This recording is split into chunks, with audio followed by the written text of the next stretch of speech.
sanitaire et crise du travail dans la santé et les services sociaux au Québec, le cas des préposés aux bénéficiaires et des infirmières. Paul-André Lapointe, Université Laval. La crise sanitaire a sévi très fortement au cours de la dernière année au Québec, comme l'indique le lourd tribut payé à la pandémie, soit plus de 10 000 décès à ce jour. Cette crise sanitaire a amplifié et révélé une crise du travail qui s'était développée depuis déjà quelques années dans les hôpitaux et les CHSLD. Cette crise du travail est attribuable au mode de gestion du travail et de la production associé aux lignes qui, conjugué à la nouvelle gestion publique, se sont très largement diffusés au cours des dernières années. Dans cette présentation, je vais aborder 4 points. L'introduction du lean management dans les hôpitaux et les CHSLD, son impact sur le travail, son impact sur les travailleuses et, en dernier lieu, je vais explorer quelques avenues de solutions. L'introduction du lean dans la santé et les services sociaux soulève une question fort importante. Un mode de gestion de la production et du travail conçu au Japon dans les usines de fabrication automobile, soit le modèle Toyota que l'on dénomme le Lean Management, peut-il s'appliquer en fait au travail dans le domaine des soins et plus spécifiquement dans les hôpitaux et les CHSLD, notamment au Québec? Les gourous qui ont développé un mythe autour du modèle Toyota répondent qu'évidemment, c'est oui. Mais il faut dire qu'ils se concentrent à peu près exclusivement sur les programmes de gestion que comporte le modèle, sans nécessairement prendre en compte les conditions de travail et d'emploi. Ce mythe est rempli de promesses, des promesses qui ont tout pour plaire à des gestionnaires et des gouvernements obnubilés par l'austérité et la nouvelle gestion publique. Or, la construction de ce mythe, comme je le disais, s'est faite sans prendre en compte son impact sur le travail et les travailleuses. On a en fait ignoré de manière tout à fait incroyable la crise du travail très importante qui s'est développée par suite d'une trop grande intensification du travail. Au début des années 90, cette crise du travail s'est donc développée au moment même où les gourous construisaient leur mythe et qui s'est par la suite très largement diffusé. En l'introduisant au Québec il y a quelques années, dans les hôpitaux et les CHSLD, ce mode de gestion, le lean management, a entraîné sans surprise, là aussi, une importante crise du travail. L'impact sur le travail des travailleuses et des travailleurs est fort important dans le cadre du lean management. On revoit toutes les activités associées au travail pour en accroître l'intensité et pour concentrer le travail sur les seules activités susceptibles d'augmenter la productivité et réduire les coûts. Dans le cas des hôpitaux, cet impact est variable selon les professions. En ce qui concerne les préposés aux bénéficiaires, leur travail est amputé de ces dimensions émotionnelles et interactives qui vont avec le travail de soins. C'est comme si on avait objectivé le corps des bénéficiaires dont les besoins sont décomposés en une série de tâches élémentaires, d'actions à poser, de gestes à faire, servir des repas, dispenser des soins de base et on concentrait en fait le travail sur ces tâches. Selon le témoignage d'une préposée aux bénéficiaires, elle décrit son travail ainsi à la suite de l'introduction du Lean. On a perdu la compassion, l'émotion, l'empathie, le côté humain. On est des machines, on travaille machinalement. Ici, c'est vraiment le principe de la chaîne de montage qui inspire la réorganisation du travail.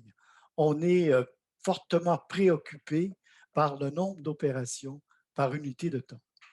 En ce qui concerne les infirmières, leur travail est séparé de ces dimensions réflexives et de ces moments de récupération qui rendent possibles les interventions pratiques auprès des patients. Ces activités, ces dimensions sont considérées comme des valeurs, comme des activités à non-valeur ajoutée qu'il faut réduire, voire éliminer. Pour décrire ces activités à non-valeur ajoutée, les ingénieurs industriels chargés de l'introduction du lean dans les hôpitaux utilisent un vocabulaire naïf comme parler libre, déplacement, partie quelque part, inactivité, cherche. Toutes ces activités sont des activités à non-valeur ajoutée.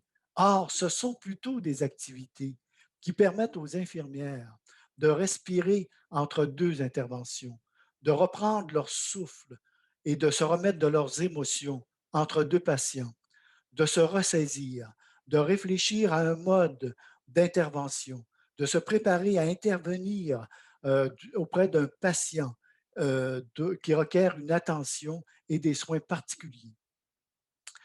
Autrement dit, éliminer ces activités réflexives ou réduire leur temps qui leur est consacré ne fait aucun sens. L'impact sur les travailleuses est le suivant. Le travail, bien sûr, a été intensifié et vidé de son sens et parfois séparé d'un ensemble de dimensions tout à fait essentielles. Et cela engendre une crise du travail qui évolue selon quatre moments. En premier lieu, ben, cette intensification, cette dégradation du travail dont on vient de parler engendre deuxièmement, une souffrance au travail qui est fort importante. Bien sûr, il y a cette fatigue engendrée par l'intensité du travail, mais il y a aussi des situations d'injonction contradictoire et de dissonance cognitive. Placé devant une urgence et devant l'impératif de d'intervenir d'intervenir auprès d'un trop grand nombre de patients, les infirmières et les préposés aux bénéficiaires ont conscience et parfois se sentent même coupables de faire un travail de mauvaise qualité. Ils sont empêchés de faire leur travail et sont aux prises avec une détresse psychologique fort importante qui conduit, dans certains cas, à l'épuisement professionnel. Pour se protéger contre cette souffrance au travail, elles développent des stratégies de protection, comme elles démissionnent de leur travail, elles s'absentent beaucoup plus souvent que toutes les autres catégories de personnel. Elles choisissent aussi, en très grand nombre, soit près de la moitié dans certains cas, choisissent le travail à temps partiel pour réduire leurs heures de travail. Pour réagir, en fait, à ces stratégies de protection, les directions interviennent dans un contexte où les difficultés de recrutement sont fort importantes. Ils ont alors recours au travail supplémentaire obligatoire de manière récurrente et ils ont également recours aussi au travail temporaire dont un grand nombre proviennent, dont un grand nombre de salariés proviennent en fait d'agences de placement de travail temporaire. Et on retourne ici à la situation de départ, ce cercle vicieux. Et on s'installe dans un cercle vicieux, dans une dynamique négative auto-entretenue et auto-amplifiée. Comment sortir de ce cercle vicieux? Appuyons-nous sur les trois composantes de la justice sociale. En premier lieu, une action en ce qui concerne la distribution est fort importante. Des augmentations salariales, certes, mais aussi réduire le ratio, c'est-à-dire le nombre de patients pour chaque infirmière et chaque préposé aux bénéficiaires. Stabiliser et aussi contribuer à la stabilisation des équipes, ce qui est fort important. Au point de vue de la reconnaissance, redonner du sens au travail, de prendre soin, reconnaître les dimensions de ce travail, les dimensions émotionnelles, interactives, réflexives, etc. Revoir les hiérarchies professionnelles et les échelles salariales institutionnalisées dans les conventions collectives qui introduisent de grandes disparités salariales et dévalorisent le travail, notamment des préposés aux bénéficiaires, dont on devrait reconnaître hein, la contribution essentielle de leur travail. Ce sont des employés, des emplois qui sont dévalorisés et souvent invisibles, que l'on, en fait, rabaisse encore davantage en les associant au sale boulot. et ce sont des femmes. En majorité, 80 des emplois sont occupés par des femmes qui proviennent dans une très grande large mesure des minorités ethnoculturelles. Au niveau de la représentation, associer dans chaque milieu de travail les personnes concernées à la réorganisation du travail dans le cadre d'une véritable participation.